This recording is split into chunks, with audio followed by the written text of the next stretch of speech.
ఎంతో ప్రాశస్త్యమైన అంతర్జాతీయ ఖ్యాతిని గడించిన షోర్ దేవాలయం నేటికి అప్పటి శిల్పకళా నైపుణ్యానికి సజీవ సాక్ష్యాలుగా ఉన్న కట్టడాలు.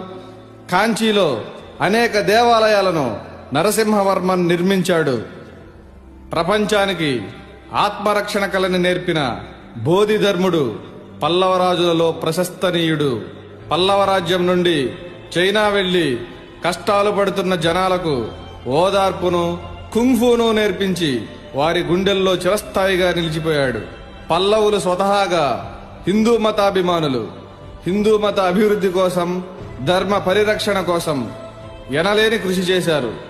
ఇది ఘనమైన పల్లవుల చరిత్ర. ఆధునిక భారతదేశానికి అడుగులు నేర్పిన పల్లవ వంశీయుల చరిత్ర. పల్లవ ఘన చరిత్రతో పాటు చాలా సత్యాలు మరుగున పడిపోయాయి. చోళులు, పాండ్యుల కుయుక్తులతో, కుట్రలతో పథకం ప్రకారం పల్లవులను అంతం చేయడమే లక్ష్యంగా కుటిల రాజకీయ నీతితో దుర్మార్గపుదారులను ఎంచుకున్నారు. పల్లవులను ఎదురుగా ఓడించడం ఎవడి తరం కాదు. అందుకే వారంతా కలిసి దొంగ దెబ్బలు తీశారు.